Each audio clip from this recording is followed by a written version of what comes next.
সাম্প্রতিককালের আমার কিছু কথোপকথন আমার মতো জনতার সঙ্গে। একটি অটোরিকশায় উঠেছিলাম স্বল্প দূরত্বে যাবার জন্যে। তো সেখানে অটোরিকশা ড্রাইভারের সঙ্গে একটু কথা বললাম। তাকে জিজ্ঞেস করলাম যে এখন যে সরকার আছে ক্ষমতায়, অধ্যাপক ইউনূসের সরকার, এই সরকারের তো দ্রুত যাওয়া উচিত। অধ্যাপক ইউনূস তো ঠিকঠাক চালাচ্ছেন না দেশ, আপনি কি ভাবছেন? তো মুহূর্তেই অটোওয়ালার চেহারাটা শক্ত হয়ে গেল, একটু রেগে গেলেন মনে হলো। আমাকে জিজ্ঞেস করলেন ভারী কণ্ঠে, আপনার বাড়ি কোথায়? আমি জিজ্ঞেস করলাম বাড়ির কথা কেন জিজ্ঞেস করছেন? বলছেন আপনি তো বেশি কথা কন। হেই বেটার লেগেই তো 2-4টে খাইয়া বাইচা আছি। তা আমি জিজ্ঞেস করলাম কিভাবে? বলছে এখন তো জিনিসপত্রের দাম অনেক কম, আগে কিনতে পারতাম না, এখন তো পারি। তো কথা বেশি দূর এগোলো না, আমার জায়গা চলে এসেছিল, নেমে গেলাম। আরেকদিন আরেকজন বয়সে অনেক ছোট, কৈশোর উত্তীর্ণ একটি ছেলে, খারাপও লাগছিল যে এতটুকু ছোট বাচ্চা অটো রিক্সা চালাচ্ছে। তো ওকে জিজ্ঞেস করলাম যে অধ্যাপক ইউনূস সম্পর্কে কি ভাবছো, এখন যে সরকার আছে দেশে, জানো ওই সরকারের নাম কি? তো স্কুলে গিয়েছিল বোধহয়, কয়েক ক্লাস, নাম জানে। অন্তর্বর্তী সরকার বললো, অন্তর্বর্তী সরকার। একটু গুছিয়ে বলতে হয়েছে, সময় লেগেছে। তো জিজ্ঞেস করলাম এই সরকার সম্পর্কে কি ভাবছো? ভালোই তো। কেমন ভালো? বলছে আগে ইলেকশন হইতো, দেশে চুরি চামারি করতো, রাজনীতিবিদরা তো চুরি করে, সব তো চোর। হ্যাঁ তাই তো ভালো, ওর ভাষা। তো বুঝলাম তার মনোভাব। এবং সমসাময়িক সময়ে আমি যেই শহরে থাকি, একটি মুদি দোকান মালিকের সঙ্গে কথা হচ্ছিল জিনিসপত্রের দাম নিয়ে। তা আমি যা কিনছিলাম ওখানেই বললো যে এটার দাম কম আছে, আগে একটু বেশি ছিল, তো 2-1টা আইটেমের দাম একটু কমেছে দেখলাম। তো কথা বলার প্রসঙ্গ পেলাম। তা আমি দোকানদারকে জিজ্ঞেস করছি দাম কমেছে হঠাৎ কেন কমলো, কি ব্যাপার? তো বলছে আপনি জানেন না, অনেক কিছুরই তো দাম কমেছে, এখন অনেক কিছুরই তো দাম কমছে, ওর ভাষায় ও বলছে। আমি বললাম যে হ্যাঁ কিছু জানি, সব জানি না। বলছে এই সরকার তো অনেক ভালো চালাইতেছে, আর কি কি সুবিধা পাওয়া যাচ্ছে? তো বলছে আগে চাঁদা দিতাম, এখন দিতে হয় না। তো তিনি হয়তো দিচ্ছেন না চাঁদা, অন্য অনেকে চাঁদা দিচ্ছে বিভিন্ন জায়গায়, সেই খবর আমাদের কাছে আছে। তো তিনি বলছিলেন মোটা দাগে এখন চাঁদা দিতে হয় না, চাঁদা দিতে হয় না, আগে অনেকে চাঁদা দিত। তাহলে জিনিসপত্রের দাম কমেছে, তার বিবেচনায় চাঁদা দিতে হয় না। আমি বললাম জিনিসপত্রের দাম কমেছে, আপনার লাভ লোকসান কি ব্যবসায়ী হিসেবে? তো বলছে আমার একটু লসই হচ্ছে, আমার একটু লসই হইতেছে, তো হইলেও ভালো, সাধারণ মানুষ তো ভালো আছে। তো লোকটার কথাই খুব ভালো লাগলো আমার, খুব সৎ এবং দেশপ্রেমিক একজন মানুষ মনে হলো। আমি তাকে প্রশংসা করলাম যে আপনার লস মেনেও আপনি বলছেন ভালো। বলছে হ্যাঁ সাধারণ মানুষ তো ভালো আছে। আচ্ছা, তো আরেকটি বিপরীত চিত্র বলি। আজই চা খাচ্ছিলাম একটি দোকানে, রাস্তার পাশে দোকানে আমি যেখানে থাকি। তো আমি মাঝে মধ্যে ইচ্ছে করে বাইরে চা খাই, ওখানে বিভিন্ন শ্রেণী পেশার লোকের সঙ্গে আমার দেখা হয়, স্থানীয় কলেজের অধ্যাপকদের সঙ্গে দেখা হয়, উচ্চ বিদ্যালয়ের প্রধান শিক্ষকদের সঙ্গে দেখা হয়, শিক্ষকদের সঙ্গে দেখা হয়, সাংবাদিক, এনজিও কর্মী, অনেকের সঙ্গে দেখা হয়। তো তাদের কথা জানতে পারি, সাধারণ মানুষের সঙ্গে কথা হয়, পালস বুঝতে পারি তারা কি ভাবছে, তাদের দেশ ভাবনা, তাদের রাজনীতি ভাবনা, সব কিছু নিয়ে কথা হয়, ভালো লাগে, মত বিনিময় করতে পারি। তো একেবারে ঠিক জায়গাটি চায়ের দোকান, নানা রকম মানুষ সেখানে আসে। তো সেখানে আজ একটু বিপরীত চিত্র দেখা গেল। তো চায়ের দোকানে চা অর্ডার করে বসেছি, তো সেখানে আমারই পরিচিত একজন, বয়সে অনেক সিনিয়র হবেন আমার চেয়ে, তো ছাত্রদের তুচ্ছ-তাচ্ছিল্য করছিল। তো উনি জানছিলেন না আসলে কে কোন ছাত্র, কার কোন সংগঠন, এইসব খবর তার কাছে নেই মোটা দাগে। কোনটি বৈষম্য বিরোধী ছাত্র আন্দোলন, কোনটি এখন এনসিপিতে রূপ নিয়েছে, কোনটি, মানে এই শ্রেণীগুলো তার জানা নেই। মোটা দাগে ছাত্ররা ঘুষ খাচ্ছে, ছাত্ররা চুরি করছে, ছাত্ররা এটা করছে, ছাত্ররা ওটা করছে, ছাত্ররা গোপালগঞ্জে গিয়ে উস্কানি দিচ্ছে, তার খুব কষ্ট হচ্ছে, গোপালগঞ্জে উস্কানি দিচ্ছে। তো শুধু ওটাই না, মানে অপ্রাসঙ্গিকভাবে অধ্যাপক ইউনূসকেও নিয়ে আসা হলো এবং বলা হলো যে অধ্যাপক ইউনূস 6,000 কোটি টাকা বাইরে দিছে গ্রামীণ ব্যাংকের। মানে কি বলছে নিজেও জানে না, তার কাছে কোনো তথ্যই নেই, থাকবার কোনো কারণও নেই, সম্ভবত স্কুলে যায়নি কোনোদিন লোকটি। তো কি ভয়ঙ্কর তথ্য। তো এখন কেউ হয়তো আমাকে বলতে পারেন যে এটি আর ভয়ঙ্করের কি আছে, লেখাপড়া জানে না, স্কুলে যায়নি, বলতেই পারে। না, বললে বিষয়টি আসলেই ক্ষতিকারক হয় মোটা দাগে। কিরকম, তার আবার কিছু ডাউনলাইন আছে। এই লোকটির সঙ্গে চলাফেরা করে আরো 1 ডজনের মতো লোক আছে, তারা এইসব বয়ান শুনছে, তাদের অবস্থা আরো খারাপ তথ্যপত্র রাখবার বিষয়ে। তাহলে বুঝতেই পারেন এ হলো অনেকের গুরু। তাহলে এই গুরু যদি বলে বেড়ায় 6,000 কোটি টাকা মেরে দিয়েছে অধ্যাপক ইউনূস, আসলে কথাটি কি ছিল? 600 কোটি টাকা বা 650 কোটি টাকা গ্রামীণ ব্যাংকের ট্যাক্স মওকুফ করিয়েছে। তো ট্যাক্স মওকুফ করাটার বিষয়টি সম্পূর্ণ ভিন্ন, এটা কোনো ঘুষের বিষয় না, মেরে দেওয়ার বিষয় না। আর প্রথমত গ্রামীণ ব্যাংক একটি ট্রাস্টের আওতায় চলে, অধ্যাপক ইউনূসের 1 টাকাও সেখান থেকে পকেটে ঢুকে না। তো এই সত্যগুলো তাদের জানা নেই, কিন্তু কথা বলছে যা তা। আর তাদের আমি দোষ দেই না, এগুলো শিখেছে প্রতিনিয়ত পিশাচ হাসিনা, প্রতিনিয়ত এগুলো বলতেন, নিজেই বলতেন, অন্য কারো রাখতো না তার। আর তার চাকর বাকর যেগুলো ছিল, হাসান মাহমুদ থেকে শুরু করে যত বসংবদ চাকর মোসাহিব চাটুকারগুলো ছিল, পিএইচডি ডিগ্রিধারী উচ্চশিক্ষিত চাকরগুলো, সেই কৃতদাসগুলো, সেগুলোও বলতো। হাসিনা বললেই তার সঙ্গে সঙ্গে বলতে শুরু করতো, সব একসঙ্গে কোরাসের মতো হয়ে যেত। অধ্যাপক ইউনূস কতটা খারাপ, কি করেছেন, কোথায় টাকা মেরেছেন, কোথায় ঘুষ খেয়েছেন, এইসব বলতো। অর্থাৎ গোয়েবলসের পলিসিটি নিয়েছিল হাসিনা। হিটলারের প্রচার সম্পাদক গোয়েবলস মিথ্যে বলছিল বারবার। হিটলার শিখিয়ে দিয়েছিল যে মিথ্যে বলো, মিথ্যে বারবার বললে মানুষ সত্যি মনে করবে। তো হাসিনা সেটাই করছিল, আর ফল তো কিছুটা পেয়েছে। কিছু লোকের মধ্যে এরকম ভ্রান্ত ধারণার সৃষ্টি হয়েছে অধ্যাপক ইউনূস সম্পর্কে। তো সেরকমই একজন লোক আজকে যার কথা বলছিলাম, তার সঙ্গে কথা হচ্ছিল। তো আমি সবসময় ধৈর্য রাখি, অনেকের অনেক কথা শুনি, আজকে আর ধৈর্য রাখতে পারিনি। আমি kind of shouted at him, আমি শাউট করেছি তার উপর, এবং বলেছি তাকে যে আপনি সাবধান করছি আপনাকে, তথ্য না জেনে তথ্য দেবেন না, আপনি ভুল তথ্য দিচ্ছেন, না জেনে কথা বলছেন কেন। তো এক ধরনের অল্টারকেশন, এবং তার উপর আমি শাউট করেছি। তো পরে আবার আসবার সময় হাত মিলিয়ে এসেছি যে আমি তো আপনাকে চিনি, একসঙ্গে চা খাই, আপনি আমার টিমমেট, তা আপনার উপর শাউট করবার কোনো ইচ্ছা আমার ছিল না। কিন্তু আপনি যা বলছেন সেগুলো খারাপ, ভালো কথা না, এইভাবে বলবেন না, কথা জেনে শুনে বলবেন। তো আসলে এই চলছে। তো আমি এদের কথা কি বলবো, ওনার লেখাপড়া নেই, অন্যের কথা, হাসিনা শিখিয়ে দেওয়ার কথা বলছে। লেখাপড়া আমাদের যাদের আছে তারা কি করছে আসলে? বিশেষভাবে এখন এক শ্রেণীর সাংবাদিক উঠে পড়ে লেগেছে ডিসইনফরমেশন দেওয়ার কাজে। আমি ইচ্ছে করে শব্দটি বেছে নিয়েছি, ডিসইনফরমেশন। মিসইনফরমেশন বলছি না, কারণ মিসইনফরমেশন হলো অনিচ্ছাকৃত ত্রুটি, অনিচ্ছাকৃতভাবে ভুল তথ্য দেওয়া, হার্ম করবার উদ্দেশ্যে না, ইন্টেনশনালি না। আর ডিসইনফরমেশন হলো ইচ্ছে করে ভুল তথ্য দেওয়া, পরিস্থিতিকে ম্যানিপুলেট করবার জন্য, নিজের পক্ষে আনবার জন্য। তো ডিসইনফরমেশন দিচ্ছেন অসংখ্য সাংবাদিক, এর মধ্যে 2-1 জনের নাম আমি প্রায় নেই। আমার যারা দর্শক আছেন, নিয়মিত সাবস্ক্রাইবার্স আছেন, তারা হয়তো আমার উপর বিরক্ত হয়ে যাচ্ছেন অনেকে, যে এই দুটো লোকের নাম নেবার দরকার কি। আসলে এই দুটো লোককে আমি দেশের জন্য, বর্তমান সরকারের জন্য, সরকারের স্থিতিশীলতার জন্য বিপজ্জনক মনে করি, উচ্চ পর্যায়ের। তাই এদের নাম আমাকে নিতেই হয়।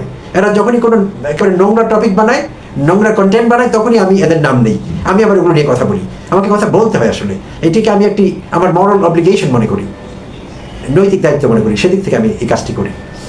তো আমি দুঃখিত আজও যদি কারো বিরক্তি উৎপাদন করে থাকি আমি আমার এই পুনরাবৃত্তির কারণে, তা প্রসঙ্গক্রমে আমাকে নাম নিতে হচ্ছে। তো এই মাসুদ কামাল ছাত্রদের নিয়ে যখন তখন যা তা বলেন, অধ্যাপক ইউনূস নিয়ে বলেনি, সেই কথা আজকে আর বলবো না। তো এখন এনসিপির সেই দেশ গড়তে পদযাত্রা চলছে।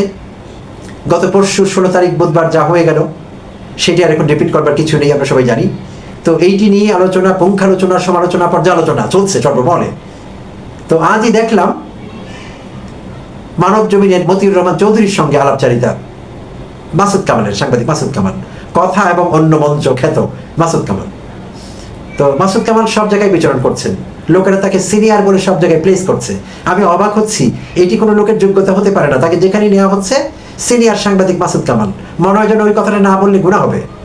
সাংবাদিক মাসুদ কামাল বললেও হয়, সিনিয়র একটা যোগ্যতা তার উপর চাপিয়ে দেওয়া হয়েছে, তিনি হয়তো চাননি কিন্তু অন্যরাই করছেন। যাই হোক, তো সেই সিনিয়র মাসুদ কামাল মতিউর রহমান চৌধুরী প্রশ্ন জিজ্ঞেস করছিলেন। 2জন সাংবাদিক সেখানে ছিলেন, কায়সার কামাল এবং মাসুদ কামাল। তো মাসুদ কামাল স্ট্রেট ফরওয়ার্ড বলে ফেললেন, তার ভাবনা জানতে চাওয়া ছিল গোপালগঞ্জ সিচুয়েশনে। বলে ফেললেন ছাত্ররা ইচ্ছে করে, পারপাসলি, মাসুদ কামালের ভাষায় কেওয়াজ লাগাবার জন্যে গোপালগঞ্জে গিয়েছে, ইচ্ছে করে ঝামেলা পাকিয়েছে, ইন্টেনশনালি, এবং এটার পেছনে তাদের আলটিটিউড মোটিভ আছে। মোটা দাগে এগুলো বললেন। তো সেখানে মাসুদ কামাল বললেন এগুলো সব প্রি প্ল্যান্ড। তো মতিউর রহমান চৌধুরী তাকে জিজ্ঞেস করলেন যে আপনি বলতে চাচ্ছেন সব সাজানো? তো মাসুদ কামাল প্রত্যুত্তরে বললেন, না, সাজানো তো বলি নাই আমি, প্রি প্ল্যান্ড। তো প্রিয় দর্শক, বিচারের ভার আমি আপনাদের কাছেই দিলাম, কোনটা সাজানো আর কোনটা প্রি প্ল্যান্ড দয়া করে যদি আপনারা আমাকে কমেন্টে জানান, তাহলে আমি খুব বাধিত হব। এমনও হতে পারে আমার ভাষা যথেষ্ট স্ট্রং না, ভাষা বুঝবার ক্ষমতা আমার কম, তাই আমি মাসুদ কামালের কথা ঠিকঠাক ধরতে পারিনি। বলেছিলেন প্রি প্ল্যান, যখন বলা হলো মতিউর রহমান চৌধুরী জিজ্ঞেস করলেন সাজানো বলছেন, না, আমি তো সাজানো বলি নাই, আমি বলছি প্রি প্ল্যান্ড। তো যাক, এখন মাসুদ কামালের কথা, আর সেখানে কায়সার কামাল ছিলেন। কায়সার কামালও প্রশ্নের উত্তর দিচ্ছিলেন, কিন্তু কায়সার কামালের বুদ্ধিমত্তার পরিচয় পেলাম তার কথায়, তার বিশ্লেষণে। লেখাপড়া করেন, লেখাপড়া করি, সাংবাদিকতা করেন মনে হচ্ছে। তো বেশ চমৎকারভাবে স্মার্টলি হ্যান্ডেল করেছেন সিচুয়েশন, প্রশ্ন। মাসুদ কামাল তার ধারে কাছেও যেতে পারেননি। তার যথারীতি যে বয়ান অধ্যাপক ইউনূসের বিরুদ্ধে, ছাত্রদের বিরুদ্ধে, সেই বয়ানের আশেপাশে তাকে থাকতে হয়েছে। নিজের বুদ্ধিমত্তা ব্যবহার করবার পরিচয় আমি সেখানে পেলাম না। তো দুঃখজনক বিষয়টি, কারণ সিনিয়র সাংবাদিকের কাছে আরও অনেক কিছু আশা করি, প্রজ্ঞা আশা করি, ইনসাইটস আশা করি, ইনসাইটফুল বক্তব্য রাখবেন সেটা আশা করি, ইনফরমেটিভ হবে সব কিছু। না, হতাশ হয়েছি, একদম হতাশ, স্ট্রেট ফরওয়ার্ড হতাশ। বাট কায়সার কামাল আমাকে হতাশ করেননি, চমৎকারভাবে হ্যান্ডেল করেছেন মতিউর রহমান চৌধুরীর উত্তর প্রশ্ন। তো এখন আমার মতিউর রহমান চৌধুরীর প্রতি আমার একটি প্রশ্ন এখানে থেকে যাচ্ছে প্রসঙ্গক্রমে। সেটি হলো, আমি জানি তিনি হয়তো আমার এই ভিডিও দেখবেন না, আমার অল্পই ভিউজ হয়, তো দেখবার কথা না। তো মতিউর রহমান চৌধুরী যখন বললেন যে আপনি বানানো বলছেন, সাজানো বলছেন, মাসুদ কামাল বললেন না আমি তো বলেছি প্রি প্ল্যান। তো মতিউর রহমান চৌধুরী প্রতি উত্তরটা নিলেন, আমি অবাক হলাম। তাকে প্রশ্ন করা হয়েছে বলে ঠিকঠাক উত্তর না দিলে তাকে তো ফার্দার প্রশ্ন করা যাবে, আর একটি প্রশ্ন করে জানতে চাওয়া হবে, কারণ আপনি বলেছেন প্রি প্ল্যান্ড আর সাজানোর মধ্যে কি পার্থক্য, এই প্রশ্নটি করা যেত। কিন্তু মতিউর রহমান চৌধুরী চেপে গেলেন কেন? মতিউর রহমান চৌধুরীর কি এমন আন্ডারস্ট্যান্ডিং যে প্রি প্ল্যান্ড এবং সাজানো কথা দুটো একেবারে ভিন্ন, দুটোর কোনো সম্পর্ক নেই? অবাক হলাম। এখানে মতিউর রহমান চৌধুরী দায়িত্বশীলতার পরিচয় দেননি, মাসুদ কামালের প্রতি এক ধরনের বায়াস শো করেছেন।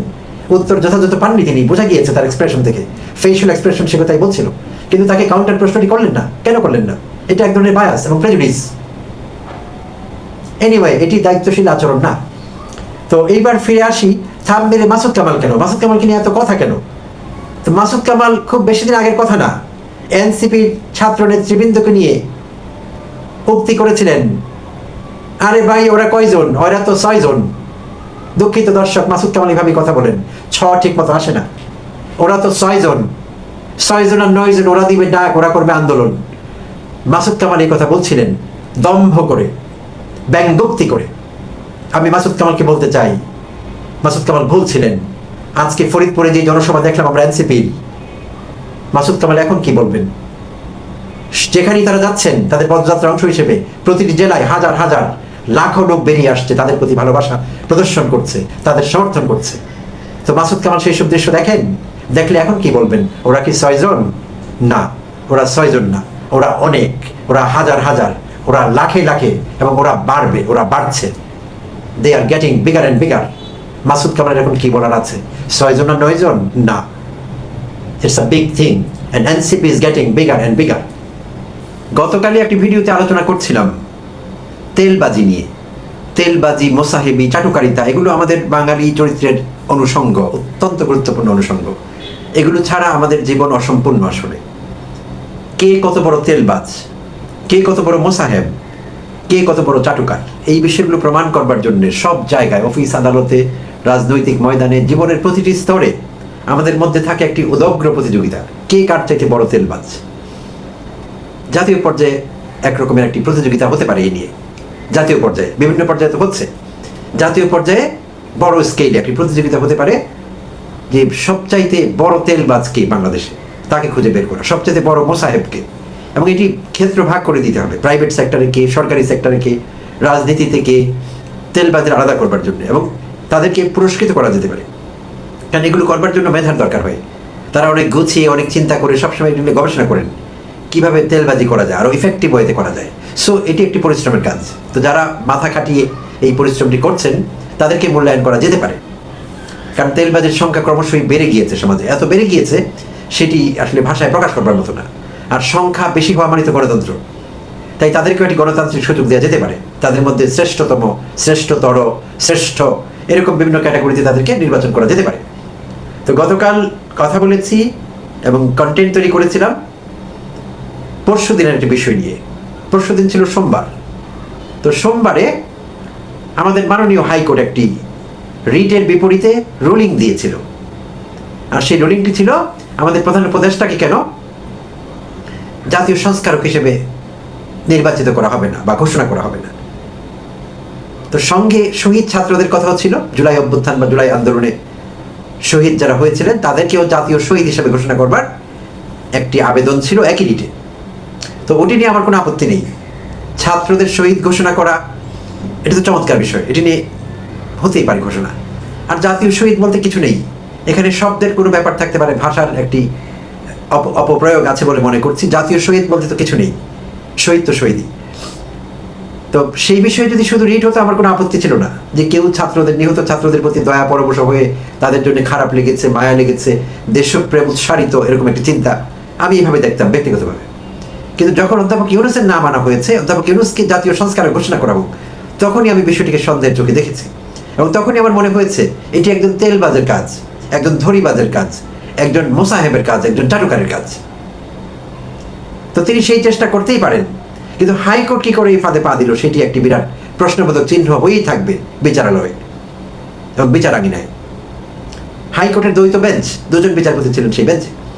তো সেখানে তারাও কিন্তু একটি রুল জারি করে দিলেন সরকারের অনেক সচিবের উপর, যেহেতু সচিবরাই সরকার চালান, তাদের উপর রুল জারি করা হলো যে কেন অধ্যাপক ইউনূসকে জাতীয় সংস্কারক হিসাবে ঘোষণা করা হবে না। তো হাস্যকর বিষয় ছিল এই যে অধ্যাপক ইউনূস কিছুই জানতেন না এই বিষয়ে, এবং গতকালই তার প্রেস উইং বিজ্ঞাপন দিতে বাধ্য হয়েছে, ঘোষণা দিতে বাধ্য হয়েছে যে এটি সরকারের কোনো ইচ্ছে নেই অধ্যাপক ইউনূসকে এরকম খেতাব দেওয়ার, আর অধ্যাপক ইউনূসও বিষয়টি সম্পর্কে অবগত নন, কেউ ব্যক্তি উদ্যোগে অতি আগ্রহী হয়ে কাজটি করেছে, এবং অ্যাটর্নি জেনারেলের অফিসকে নির্দেশ দেওয়া হয়েছে খোঁজখবর নেওয়ার জন্য।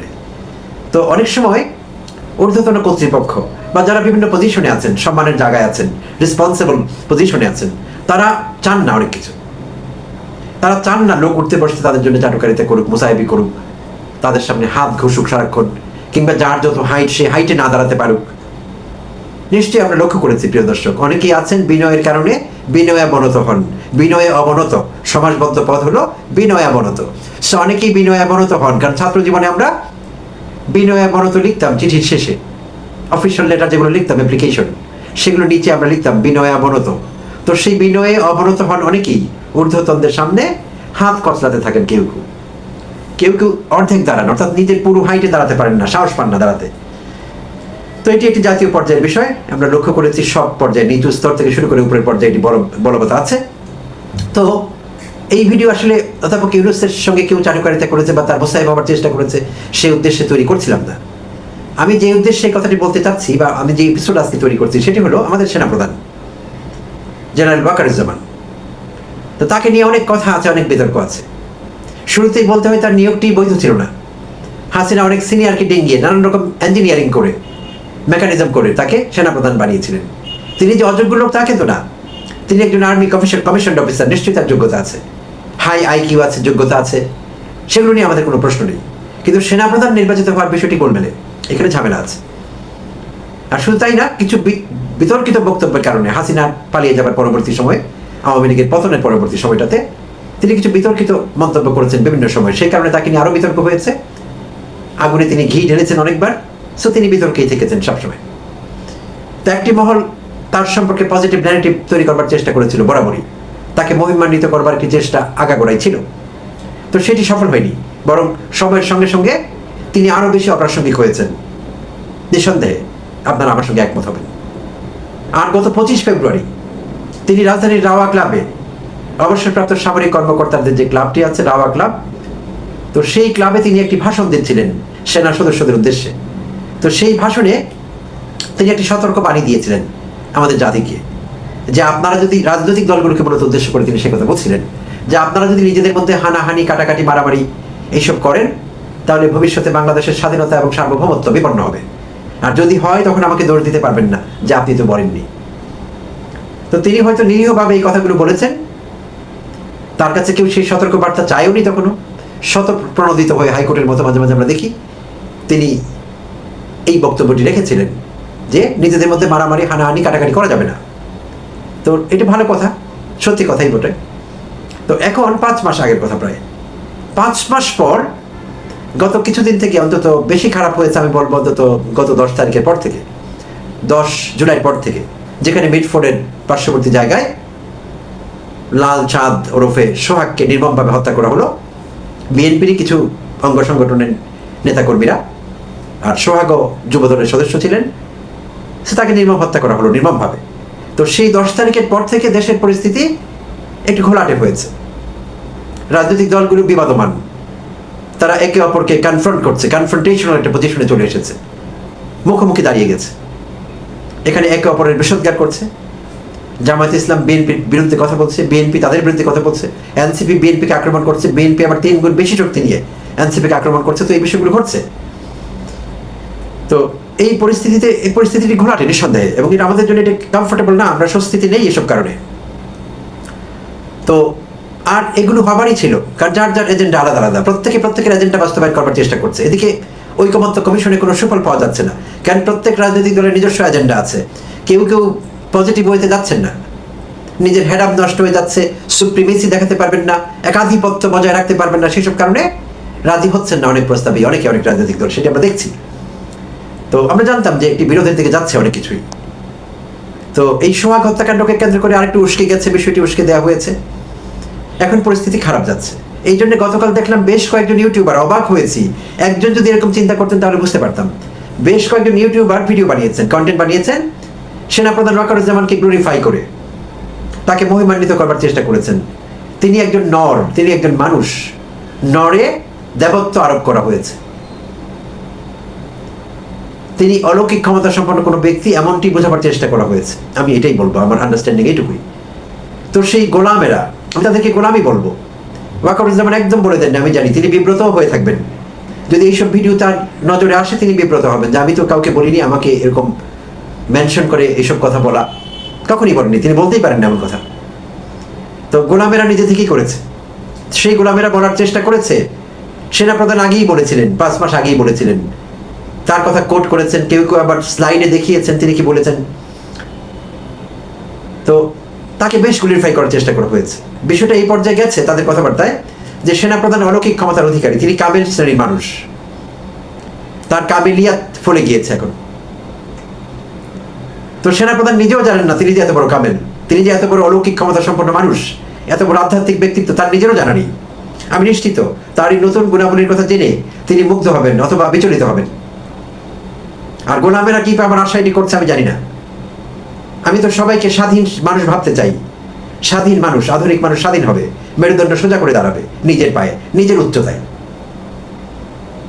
কিন্তু আমি গোলাম দেখতে পাই, যেদিকে তাকাই শুধু গোলাম দেখি, মোসাহেব দেখি, চারুকার দেখি, কৃতদাস দেখি, কৃতদাসের ক্রূর হাসি দেখি, স্বাধীন মানুষের হাসি দেখি না। সে আমি অবাক হয়েছি। একজন করলে ভালো কথা ছিল, অনেকজনই করেছেন সেনাপ্রধানকে গ্লোরিফাই করে, এবং তারা এটি বোঝাবার চেষ্টা করছেন যে এটি একটি অলৌকিক ঘোষণা। আর অলৌকিকভাবে তিনি জানতে পেরেছিলেন 5 মাস আগে যে বাংলাদেশে এই বিষয়টি ঘটতে যাচ্ছে। তো এটি একটি অবাক কাণ্ড, এটি একটি চাটুকারিতার উৎকৃষ্ট বলা ঠিক হবে নাকি নিকৃষ্ট উদাহরণ হয়ে থাকবে এই চেষ্টা করলে কোনো লাভ নেই। তারা কিন্তু দেখেছেন হাসিনার মুসাহিবি যারা করেছে, হাসিনার সামনে অর্ধেক দ্বারা দাঁড়িয়েছে, যারা হাসিনার সামনে হাত ঘষেছে, তাদের এখন কি হাল, কি অবস্থা। জেনেও দেখেও তারা একই ভুল করছেন। কেন করছেন তারা এই ভুল জানি না, নিশ্চয়ই তাদের কোনো উদ্দেশ্য আছে, আলটিটিউড মোটিভ তো থাকবে, না হলে এই কাজটি করবার প্রয়োজন কেন হলো এখন? সেনাপ্রধানকে উদ্ধৃত করে কেন বলতে হবে দেশের পরিস্থিতি খারাপ দিকে যাচ্ছে? এই আলোচনা তো এমনিই করা যায়, এই আলোচনা করা যায়, সলিউশন খোঁজা যায়, অনেক কিছুই করা যায়। সেনাপ্রধান এখানে কি করে প্রাসঙ্গিক হলেন, এটি আমার জন্য অনেক বিস্ময়কর ঠেকেছে আমার কাছে, তাই এই এপিসোড করা। তা আমরা সবাই যদি কথাবার্তায় ঠিক থাকি, একটু মোসাইবিটা কমিয়ে দেই, চাটুকারিতা বন্ধ করে দেই, তাহলে আমাদের জন্য ভালো। তেল মারতে মারতে তেলের দাম এখন কোথায় গিয়েছে আমাদের কিন্তু জানবার কথা, আমরা কিন্তু ভুলে যাইনি। আর এই বেশি তেল মারার কারণে কিন্তু তেলের দাম বেড়েছে। তাই আমরা যদি চাই যে তেলের দাম আর না বাড়ুক, তাহলে আমাদের এই মোসাইবি, তেল মারায়, চাটুকারিতা বন্ধ করতে হবে সব পর্যায়ে, জীবনের ব্যক্তি পর্যায় থেকে শুরু করে রাষ্ট্রীয়, রাজনৈতিক সবগুলো ক্ষেত্রে, সবগুলো পর্যায়ে। এটি অতীব গুরুত্বপূর্ণ, এটি স্বাধীন জাতির জন্য, সার্বভৌম জাতির জন্য। ধন্যবাদ দর্শক, ভালো থাকবেন।